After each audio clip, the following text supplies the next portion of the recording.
Hi, I'm Julianne Romanillo and I'm in Tulsa, Oklahoma.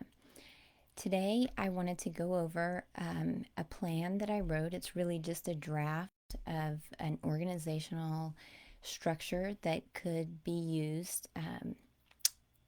I wrote it for Oklahoma, but it could be used anywhere, I think, across the world to start pushing back against some of the reset agenda. I know there are many efforts that are ongoing, but we lack unity. I mean, there's some virtue to that. Many people have a lot of ideas, but it seems that there are sort of scattered pockets of resistance and people are sort of doing their own thing. So when I was thinking about how to tackle the problems here in Oklahoma, and as I've mentioned before, when I think of what might be successful here in the US, I think a state by state resistance is probably the best hope that we have. I think cities are really too corrupted, and the stronghold of the resetters is too strong in cities for a meaningful resistance to develop. And I think the Fed is basically just a lost cause. So we need to have larger groups than our cities, um, and we can't really rely on federal protections anymore. So I think we need to join our efforts around states and state constitutions, and in those bodies, which are constitutional bodies, we need to uh, exert a unified effort to take back some of the rights and liberties that have been taken from us. So I'll just go over this plan that I wrote, and it's called Take Back Oklahoma, but it can be for anything. So the first, and I linked the document to on the live stream notes. Okay, so I have a couple of task forces. I've shared this document, and there are two forms of it. I've shared it a number of times. Let's see. I gotta look here. I have, let's see, 7 task forces. Now, don't let the term task forces scare you. I just had to come up with something. But basically, I have a research and information organization. That's the first. The second is a forensic accounting and legal task force. The third is a political and election action task force. The fourth is networking and administrative. Number 5 is outreach and public relations. Number 6 is supporting Oklahomans. And then number 7 is priorities by sector or topic. So the goal that I had for creating a separate group called Take Back Oklahoma, which the name, someone told me that it sounds a little MAGA-ish, and that name was sort of given to me by somebody that I was working with at the time, and so don't read anything into it. It's just what it started as, and I haven't changed it.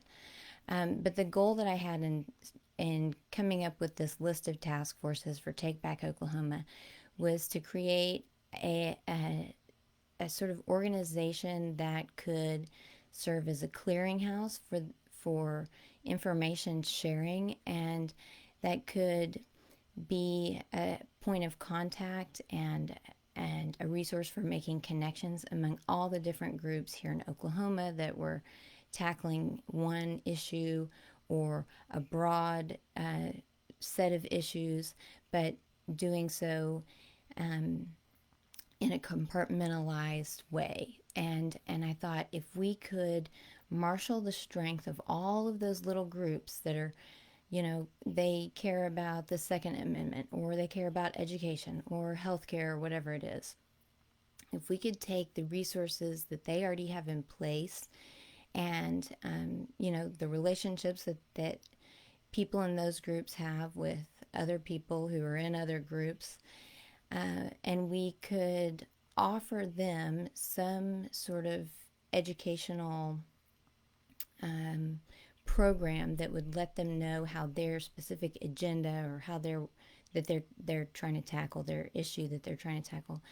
If we could let them know how what they're doing fits into this larger reset program and support them in their efforts to counter it, then we could have many different people that are sort of working together in their own different ways. And it could get messy, but at least, you might have a group that's focused on education, and they understand that, the transgender stuff in the schools and the testing and the data mining is out of control. So they tend to favor school vouchers and the school choice educational savings accounts program. Well, those are not good solutions because they still get us into the New World Order, the reset, and the social impact economy.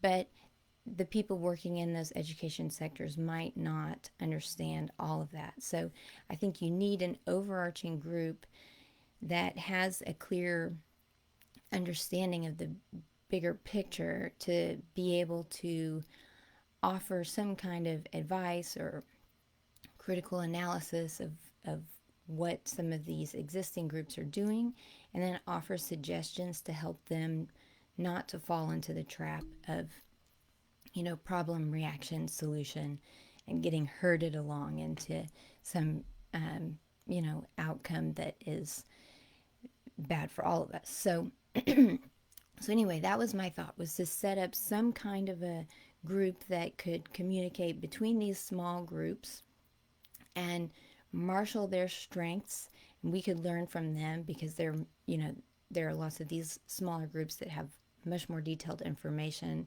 about their areas than I have, for example. So we could really just help each other and get to know each other throughout the state of Oklahoma. I'm sure that someone here in Tulsa knows someone in Owasso, knows someone in, different cities all the way to Guthrie, which is in the Panhandle.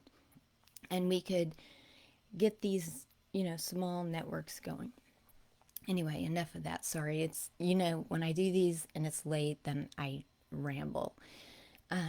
So listen to it when it's not live, and then you can speed me up to, double time. Okay, so I'll just go through this each task force and kind of talk you through. So the first one was the research and information organization. Now, this is the one that I think I myself would sort of fit into. I describe it as this task force is responsible for discovery, preservation, and organization of evidence pertaining to concerns, including things like conflicts of interest. So, and that can be personal, corporate, philanthropic, political, etc.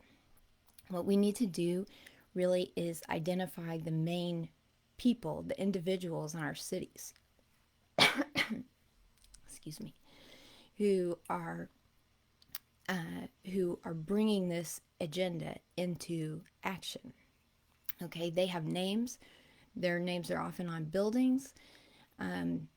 They give lots of money and have lots of influence, and most people know who they are, but they're not talking about their role in transforming our country to this new international economy.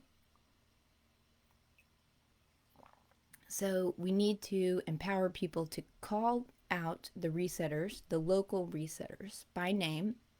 And so you have to have good evidence, solid evidence, to protect the people who are going to be speaking out, and also to convince and persuade others who still don't understand what people like my buddy George Kaiser are doing. Okay, so we need to collect lots of evidence, and that's a long, tedious process. And I can say from personal experience, you can find a lot of things, but organizing them in order to present in a compelling way to others is an entirely new ballgame. So you really need a sort of large, boots on the ground research and information organization that can be compiling documents like tax forms, white papers that have information about grants received or partnerships entered into.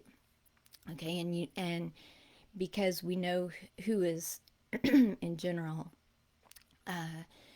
who is manifesting this reset, we can say with some certainty that we should look at, the large corporations in your city, in your state, the large philanthropic foundations, and certainly political players. Those are all good places to start. I mean, if you look at the boards of nonprofit organizations, especially the United Way, or if you have a backbone, collective impact backbone organization.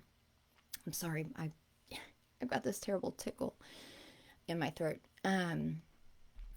If you have some of those in your city or state or region, then look at the board members and then start identifying, okay, who is supporting their work? What other boards are they on? What kinds of, social services, pilot programs are they running? And you collect tons and tons of information about that. And if you have somebody who is aware of this larger picture of the transition to this impact economy, then they can guide your work in what information is really valuable to collect and what isn't. I mean, I tend to think that it's all valuable, but I would be happy to consult with you if I can, and I'm sure that there are others locally that would do that. So we need to find information about conflicts of interest, about financial flows. Those are very compelling, especially if you look at 990s. It's an IRS document that nonprofit organizations have to file that show what grants they have given out or received. You also need a list of laws and regulations that are relevant to whatever prong of the reset you're trying to fight. And so that requires a lot of specialized knowledge that many of us don't have. So it's good to find people to serve on the research and information organization that know their way around legal research and can look up cases and find, anything that will help us. Some other kinds of information you might want to receive is participation in elite events and planning meetings. If you can show, oh, well, the person who is the president of our local community college was also a young global leader. I think people are becoming more and more familiar with the significance of that kind of affiliation. So if you can record it and have a sort of database set out that you can present to others, that will be very helpful. Another thing that I wish that I had time to do is to file multiple Freedom of Information Act requests, FOIA requests. I've actually never done that before.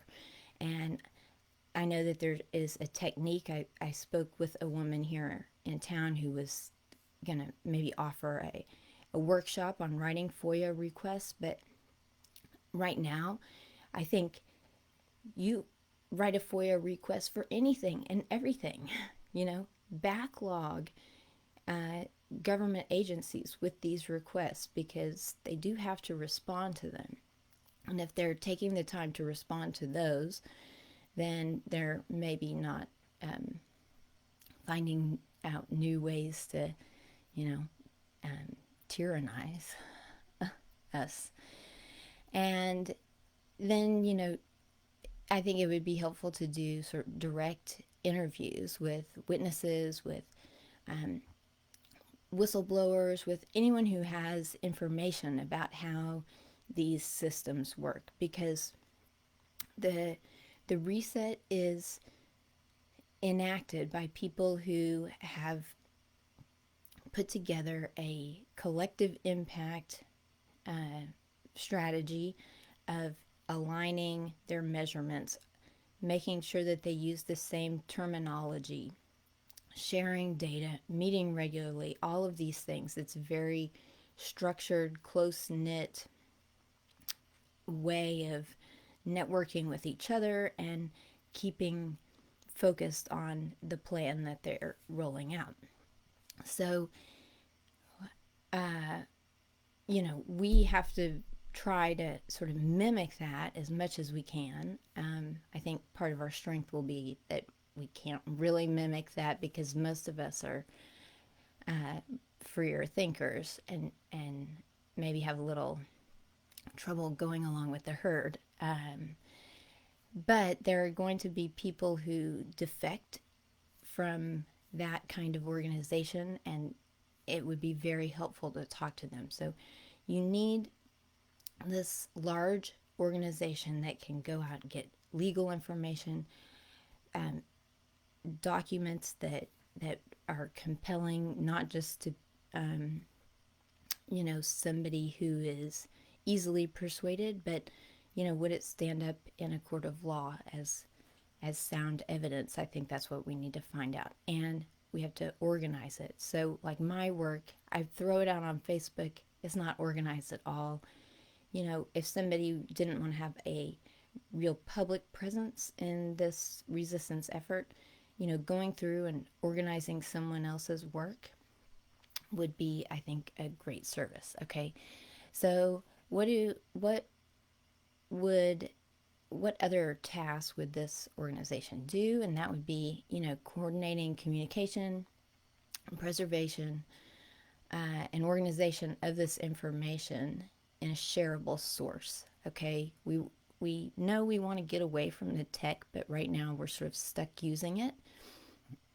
And so part of that is going to, you need a database, you need websites that you can share easily, but then of course you must have printed documents as backups. Okay, and so you have to have somebody to coordinate that effort, and it needs to be an organized person who is very careful with how they handle information.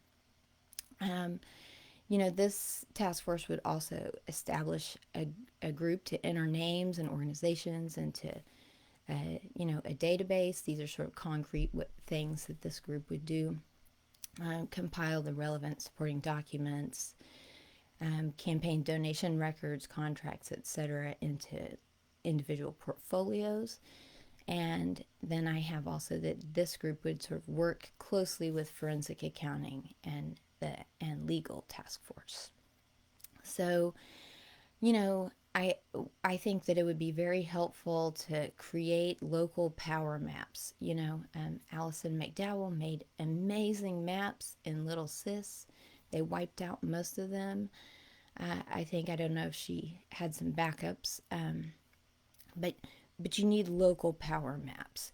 So one thing that helped me get a sort of start locally was that, I could see very easily, okay, who is a George Kaiser shill?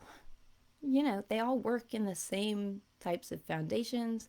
They shift money around in their foundations. This is information you can find on Google. But if I try to tell somebody about it, I would really need to draw them a picture or show them something printed out that had some kind of a graph or at least words that they could process while they're hearing the information. So we need someone to make those kinds of local maps, not just about Rockefeller and Gates and da-da-da-da, but who is, what entanglements does the president of your local chamber of commerce have? What entanglements does your superintendent of schools have, or your county commissioner? And just put these things together and you'll start to see, oh wow, these people are all scratching each other's backs, and there are no common, regular, average people involved in this. It's all a tight knit club. So we need to make those. We need to also set up sort of catalogs of current initiatives that are going on in the different impact sectors. So education, healthcare. Um, Gosh, I always just blank on examples. Um, Housing and development, workforce development, that goes really along with education, but you track all of these different initiatives that are really just iterations on the same theme, variations of the same theme. You say, oh, okay, United Way is doing this, this, this, this, this. Here's their housing. Here is their, smart growth rezoning initiative. Here is just, um, you know, regionalization efforts. Here are proposed changes to licensing requirements, and you catalog those locally. And when I say locally, you've got to pick the size of your locality. If it's a city, if it's a county, if it's a region, or a state, or whatever. But you need to be aware of all of these different initiatives that are going on, because our resetters like to have backups and backups and backups. They have a deep bench, you might say. So they will sometimes start with one plan, let it, you know, make all of the mistakes, then they'll scrap it. And we think, oh, we've won a victory, but really they've got 3 more similar projects waiting in the wings. And if we don't know about those, somehow then we're going to be caught off guard. Let's see. Current initiatives, voting records. You need somebody to just look at what someone voted for, what bill they introduced that was a bill that was written by a foundation that some senator or representative introduced. We need to have the list of those. And then identify a sort of core group of local researchers that could, establish hard connections between the big picture, and that's this financial reset, Agenda 21, the transhumanist agenda, all of it sort of goes together. And make sure that you have people who are looking at that much larger agenda that really turns on digital identity, and they can take that and show how local initiatives are promoting that agenda. Okay, so you need people who see the big picture and can also read these detailed projects and say, okay, this is how they fit together. It'd be good to create a resource library that has things like glossaries of buzzwords, contact information for people who are, working with us, and then, other educational materials. So I have that all falling under this research and information organization. And really, it needs to be a huge organization. But you're going to have somebody sort of guiding it and making sure that it's not just an information dump. Like, it needs to be put together smartly so that you can share it easily and persuade more people to join in the resistance, okay? So moving on. The second task force is what I've called the Forensic Accounting and Legal. Now, this one is going to be hard because I've really not run into too many attorneys who want to offer their services or their expertise. There are lots of reasons for that we don't have to get into, but it's been hard for me to find anyone who's really, stepping up there. So we need accountants and to try to track money flows, especially among different trusts and foundations, because, as we know, the new normal is moving toward a society that is based on volunteerism. And so you have all of these foundations that are doing multiple charitable works, nonprofit organizations, and they're all moving money around, and it's tax-free money. And there are layers and layers of public-private partnerships that are involved with these foundations. So who knows where it's all going? And you really are going to need some savvy accountants to try to trace that. When I looked at some of the money flows, I was just blown away. And I don't know, I wouldn't be meticulous enough to make a case like that. You need a professional. And then legal, you've got to know, okay, you have to know the legal terminology. I mean, I don't know all of that. You have to know precedent and, you know, clever, let's say clever ways of bringing criminals to court. So they need to organize a group of expert accounting and legal professionals to defend the constitutional and statutory rights of the people of Oklahoma. Again, this applies anywhere. By identifying instances of potential wrongdoing or dereliction of duty by elected and appointed officials and private persons and agencies and associations. So we're looking here for criminal behavior and trying to make a case against, someone, and then bring them before the courts and hope that we can, you know, uh, get justice to prevail. Okay, because we're dealing with, I think, criminals. Like, it's a criminal class that has taken over government offices, nonprofit offices. Um, so they need to be tried in the courts. And in another video, I said I think you have to have a three-pronged approach to the resistance. One needs to be focusing on sort of street level activism, and it's got to be a punky kind of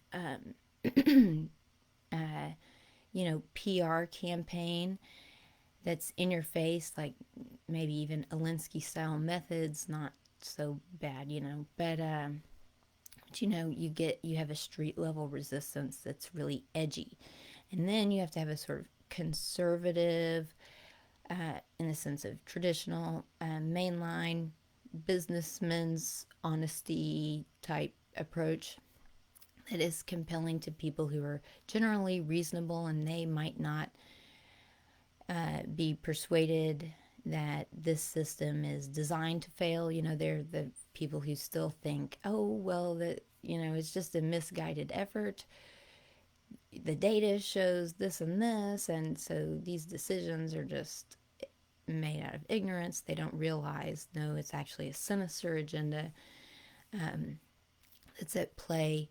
Well, we don't have to convince them one way or the other about whether or not wrongdoing is intentional or accidental. We just need them to step up and say, I'm not going to participate in it.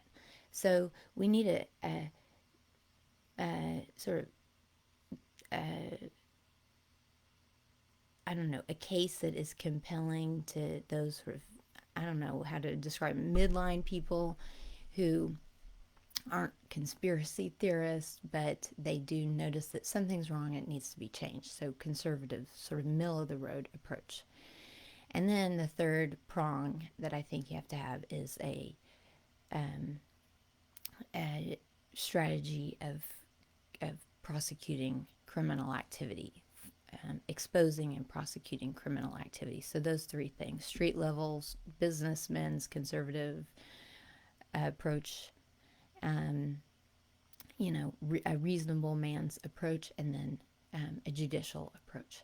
So the Forensic Accounting and Legal Task Force would really hit it hard on that third prong, which is the legal. Okay, number 3, political and election action.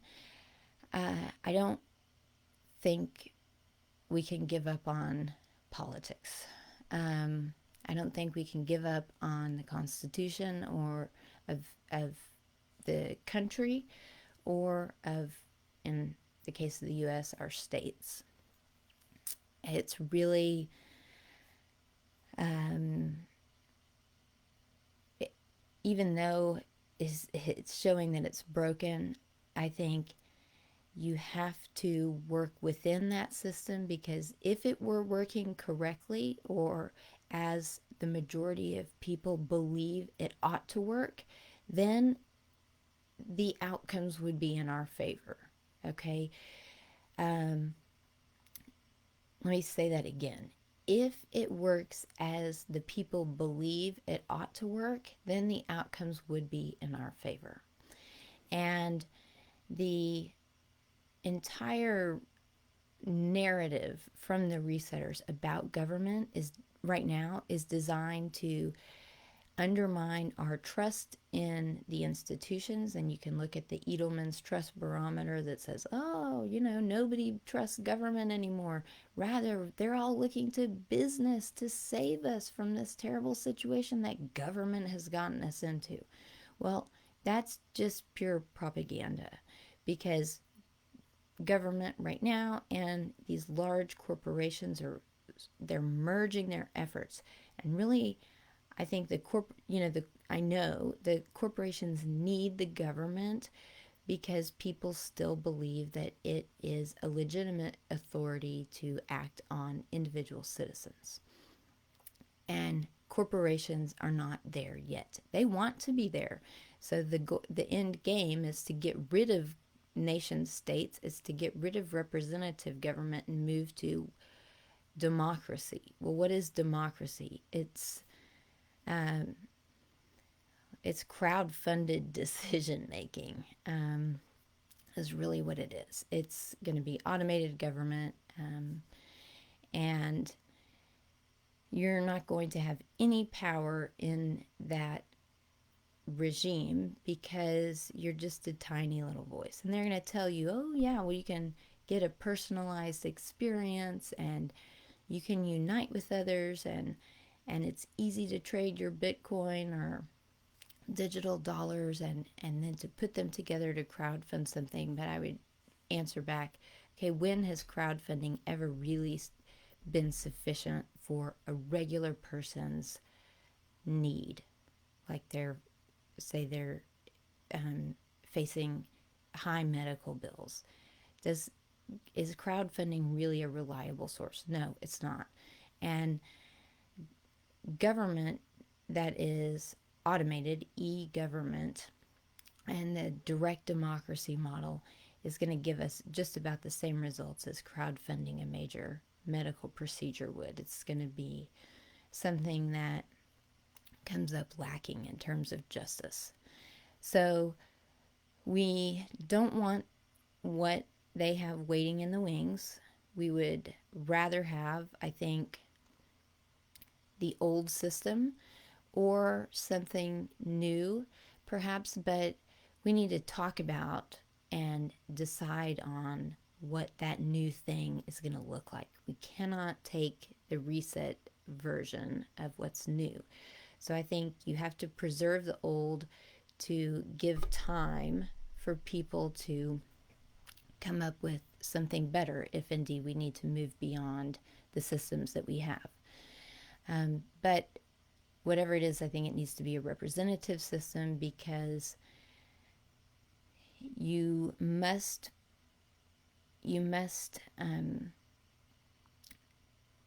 unite interests. You must join together many interests in order to create a more forceful voice. If you want to protect rights or move policy in a certain direction that's actually responsive to voters, you have to join together with other voters. You can't just do it in this direct democracy way.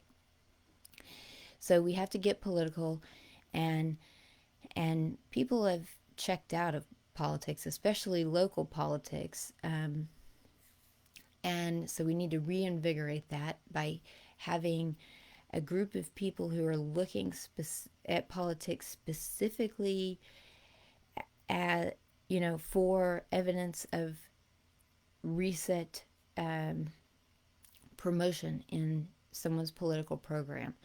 Now, I can tell you just from looking at some of the elections here in Oklahoma, I mean, I can't keep up with all of them. So that's why I think, I rely on people who have been more involved in the political process to help me know what someone's history of supporting, um, you know, it, like initiatives that I would agree with, or that are in line with our Constitution. I rely on other people to sort of help me out with that because for a while I really wasn't paying any attention. So, but I'm really good at being able to figure out how different initiatives, local initiatives, play into this larger reset agenda. So we've got to help each other out and offer our own expertise here. And it would be, I think, really great if you could get one group that is going to monitor important elections, and they're all important, communicate profiles of candidates' positions on topics of interest. You need to share that with your overarching group, your clearinghouse group at Take Back Oklahoma, and then Take Back Oklahoma could disseminate it to many other groups and say, look, we like this candidate because they promote, say, a robust version of the First Amendment free speech, but we're very concerned about his or her position on, smart housing, stack and pack housing. And you need a sort of task force that's looking at how do candidates stack up on the many prongs of the reset agenda, and then we need to be able to distribute those. Also, educate candidates. So you've got a political and election action committee. There are many, people who run for local office who just have no clue and they need some education. So this would be a great committee to reach out to, anyone that we might possibly persuade to join the side of freedom. I wish I had a better way of characterizing that, or a better phrase, sorry. You also need people to recruit volunteers and engage civic leaders with direct action calling for support of Take Back Oklahoma priorities.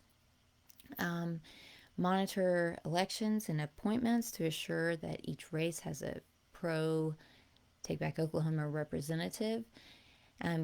You need this committee to keep on top of election filing deadlines and all of that technical stuff that goes along with getting the right people in office. Now, I would say, I'm the first to admit I was out of it and sort of lazy and not paying attention to what was going on locally before it hit me personally. So I think many people are probably in the same boat, and we need some help. We're willing to help you, but there are things that even your seasoned truthers need.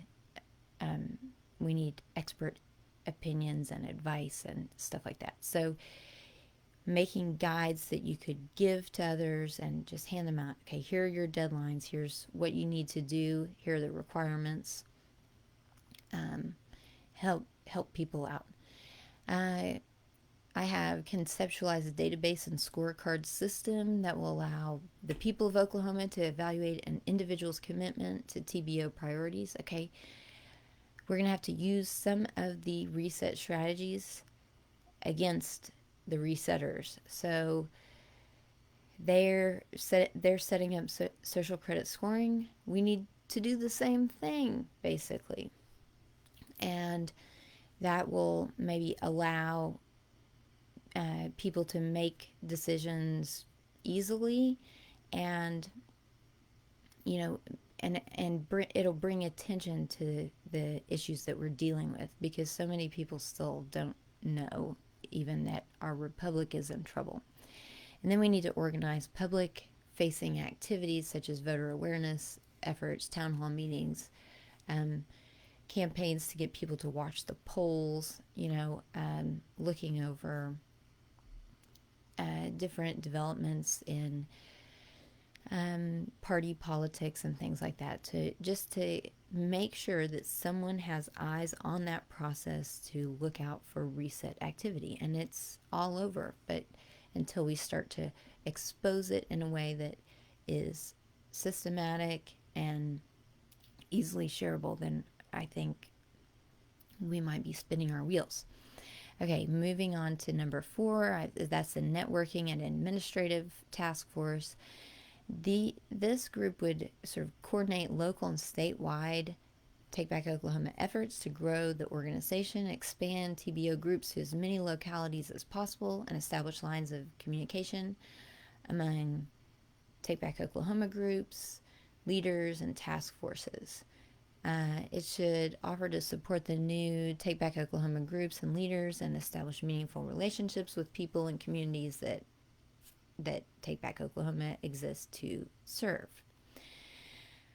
So you need basically a representative to say, hey, we're going to start a Take Back Oklahoma group in this small town, or would you like one? We can help set one up, and here's our main organization. Here's kind of what we do.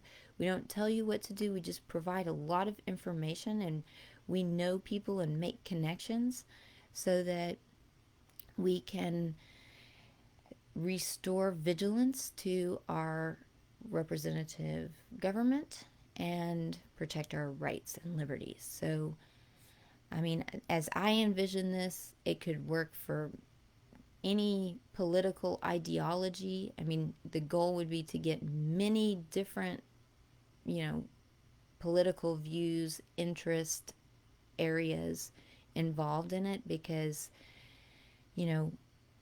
the more the better. Numbers do matter here. So we want to get as many people who care about the rule of law, about rights, about natural life rather than transhumanism. We want all of those people to be able to use this model and share the information that they have. So I might not agree with, say, there are a lot of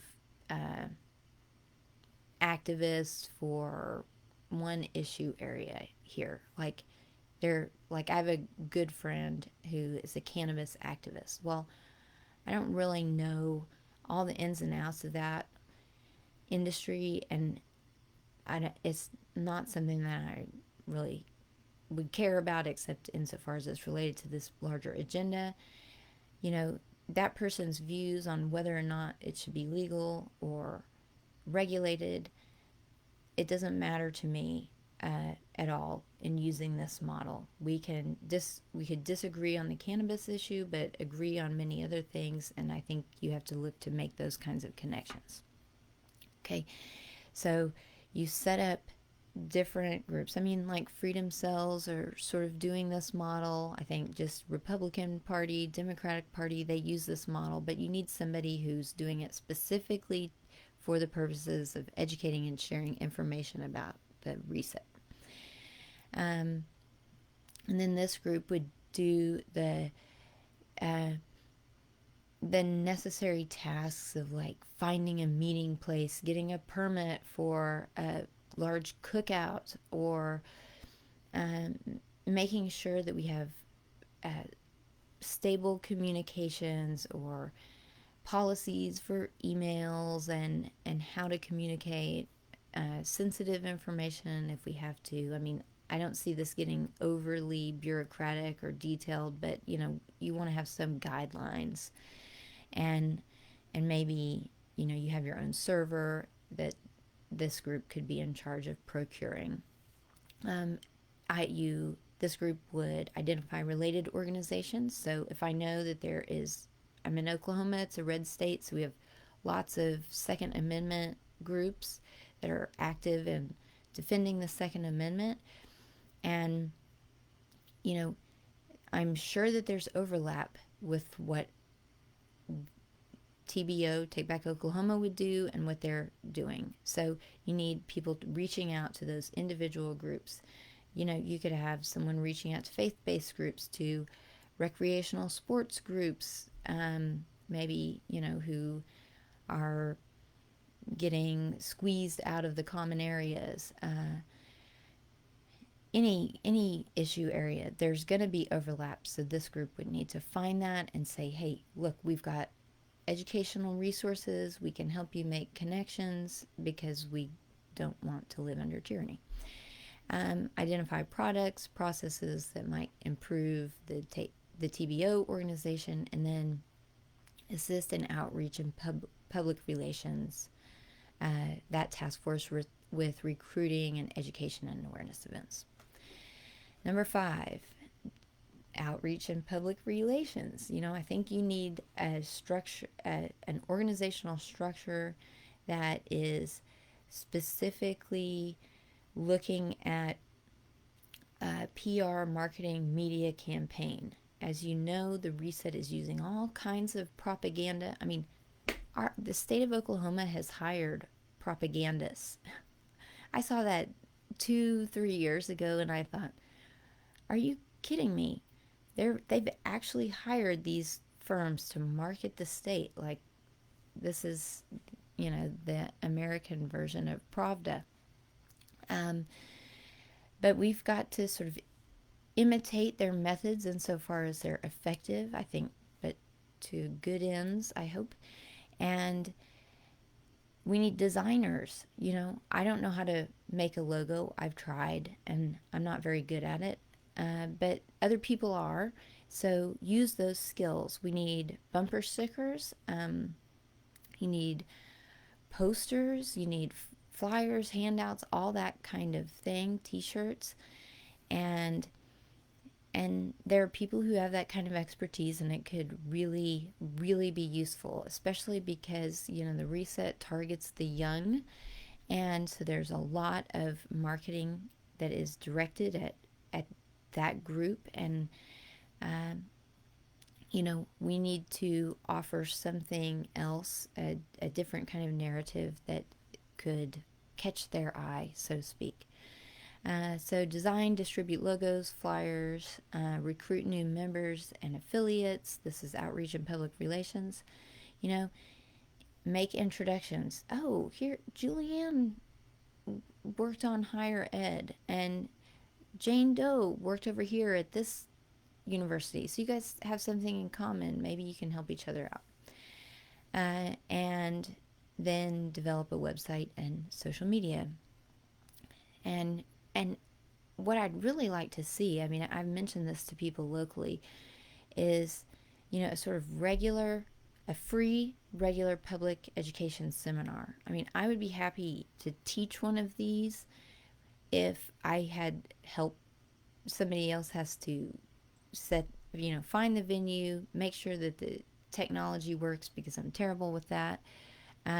Market it to others, and I mean, I'd be happy to be there. So this could be something that the Outreach and Public Relations Committee could arrange. Then supporting Oklahomans, where the whole point, or one of the major points of the Corona apocalypse, was to destroy the economy and put people into desperate times financially, in terms of their physical health and mental health, spiritual health, and then to put those people on public services that are administered by public-private partnerships that are harvesting data and delivering nudges for social engineering purposes. Okay, so it's very sinister. We need to have some sort of an alternative, and you have many people who want to fight what's going on, but lack the resources to do it. So we've got to come up with ways to support the immediate and pressing needs of Oklahomans and coordinate efforts to assist with meeting those needs. Now, everybody has needs. It doesn't matter if you're poor, if you're wealthy, if you're black, white, gay, straight, whatever. So I think you need to have a sort of broad based ethic of caring for people, right? Now, there's a danger to that because this whole reset is really moving toward the secularist philanthropy, and we don't want to fall into that, or I don't want to.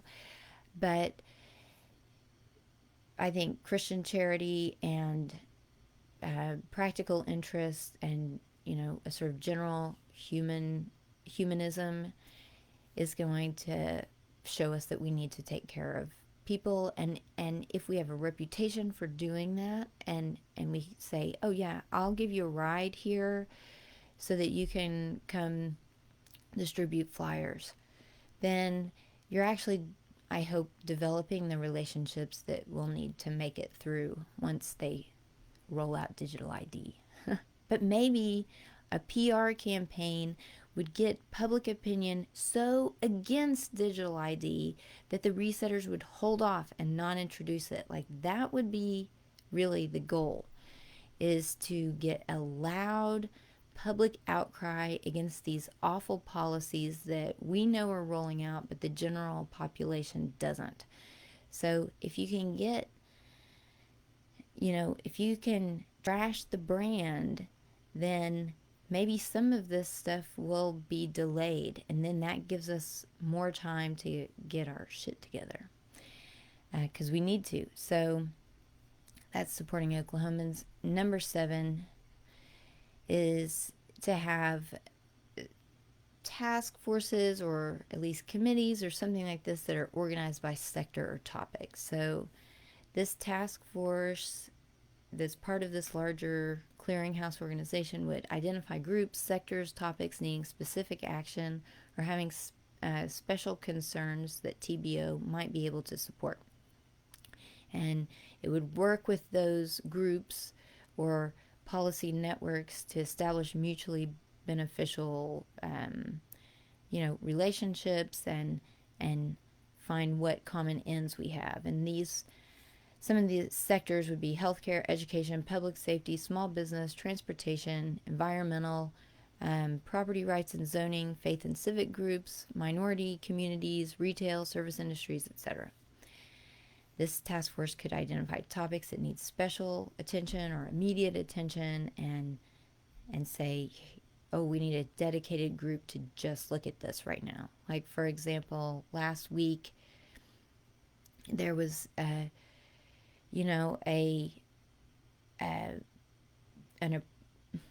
it's a bill in the Oklahoma legislature that was going to fund higher education, but it also funded these sex reassignment surgeries for children. And so a lot of people sort of were working on that right at when that was going on. And you need someone to be looking at which of these hot button issues are deserving of attention. I think that this one was.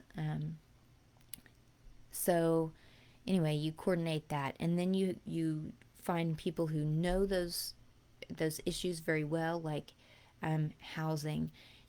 I don't know about all of the different nuances of codes, building codes and zoning codes and things like that. So I couldn't really look productively at that side of the housing issue area. But someone who has been a city planner, or who has been a builder or contractor, or who has worked in legal topics pertaining to housing and urban development, they could join this and really help those of us who are more generalists to understand the nuances that we need to be paying attention to that we might be overlooking. So anyway, I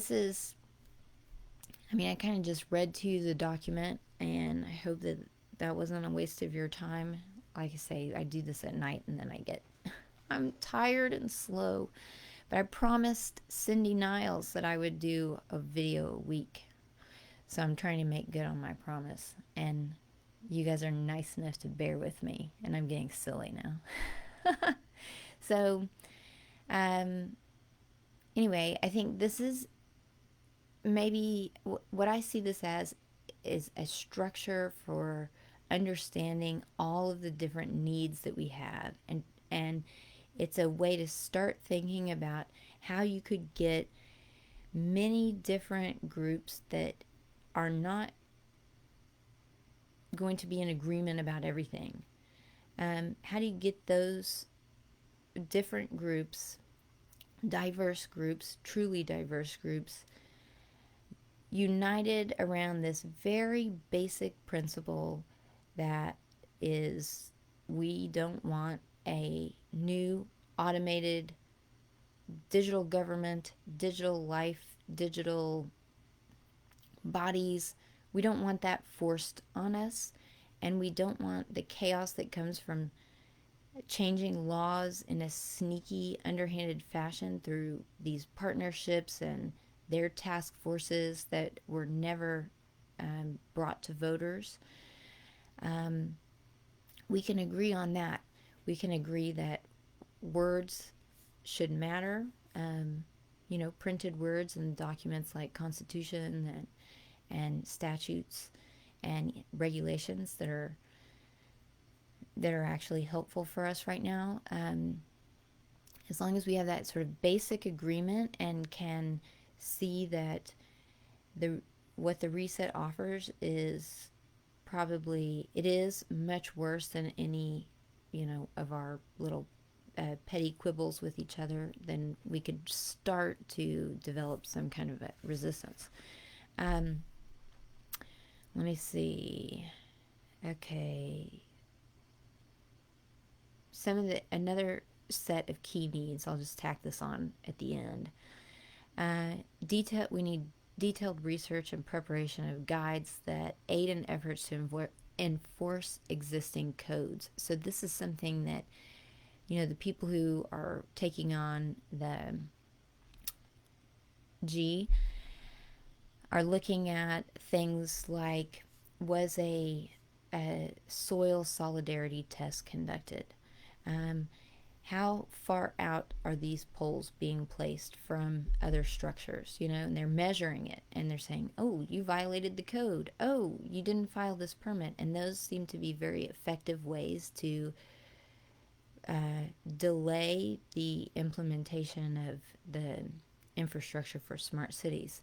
So, we really need people who understand those codes and things like right-of-ways and who can look at whether or not all the cameras, the sensors, and that are violating some code. I think that's a big one.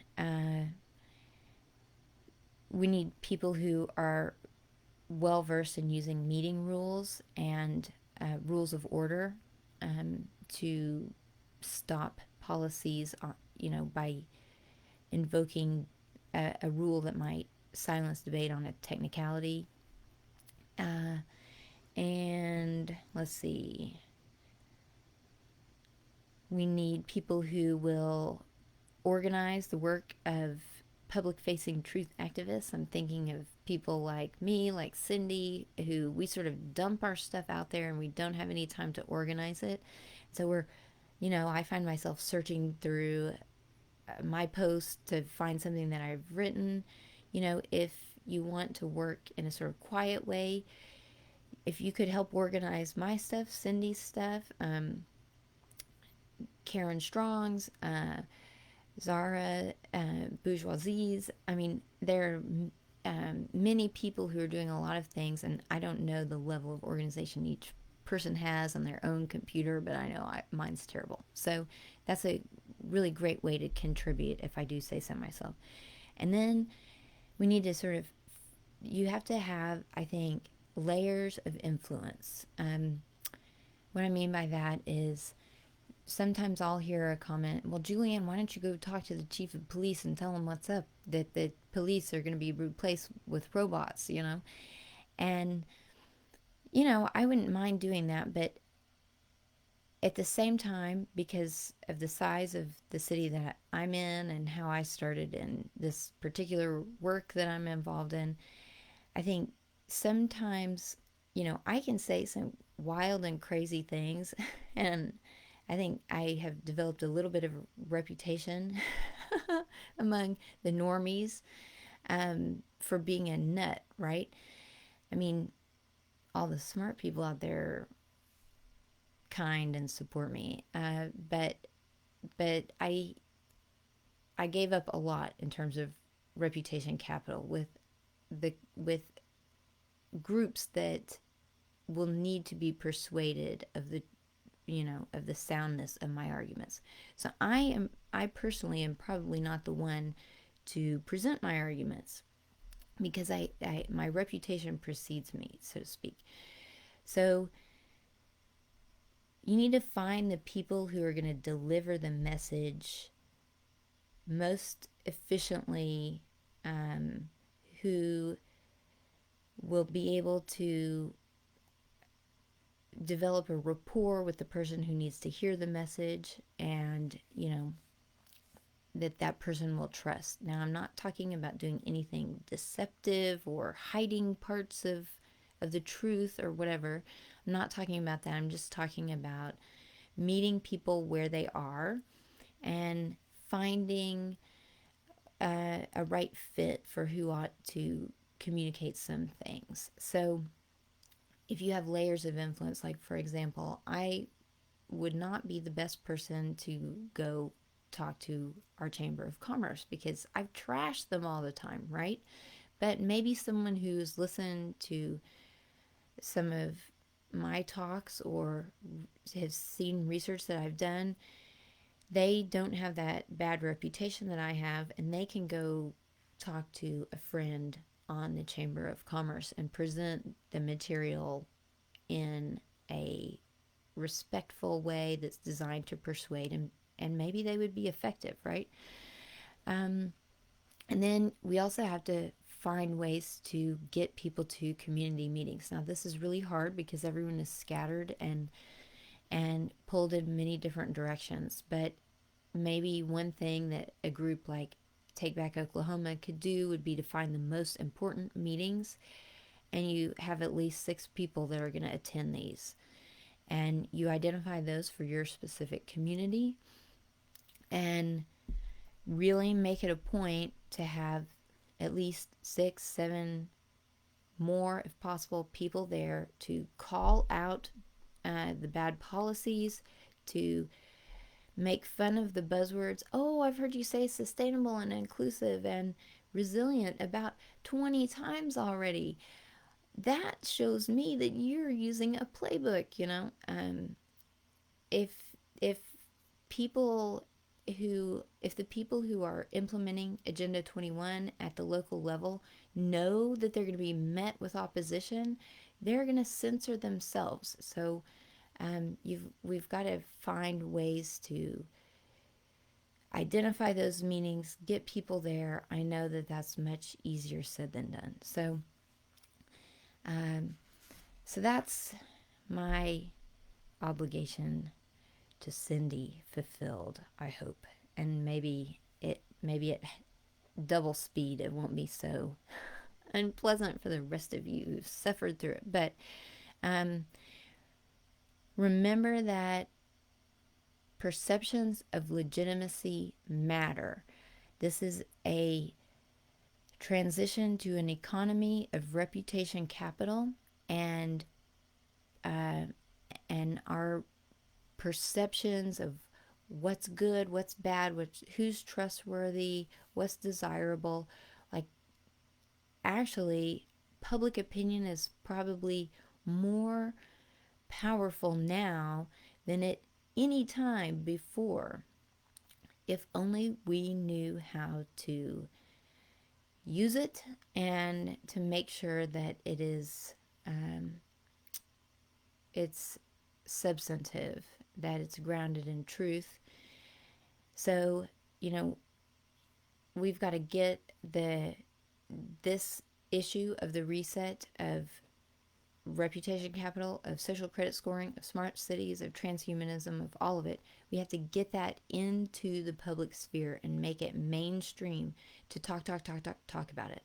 Now, my little task force menu here is sort of defensive, right? It's about, I mean, it's offensive too, but it's operating under the idea that we have to preserve the sort of old order.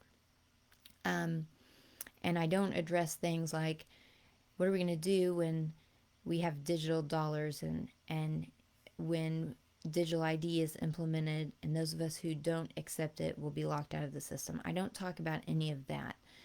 But I do think that if you get enough people working together around this sort of limited effort, and they start brainstorming, and you come up with some new ideas here, there, you gain in momentum, morale, because you're around other people, with some regularity, who are working toward this very important goal.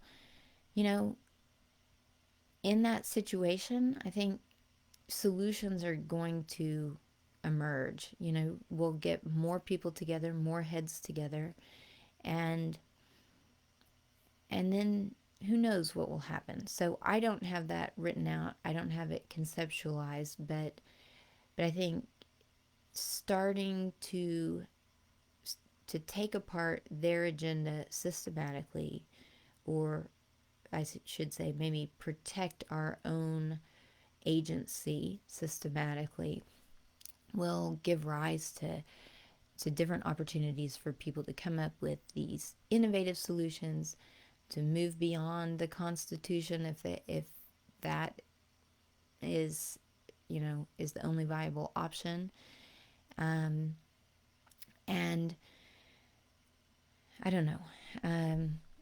We have to sort of learn to trust our guts again, and learn what sources of authority and social expertise we need to shut out altogether. And then the last little bit that I would say is, don't sweat the small stuff. So, if you try to set up something like this, it's going to be messy. It's not going to work even as neatly as I tried to describe it, which wasn't very neat. But it's something. And my view on this stuff and where we are as in the human race is that and I've said this before, but I just feel like I should say it again. Our home, our true home, is really not in this world, but the truths of that world bear down on this one, and they oblige us to act in certain ways. So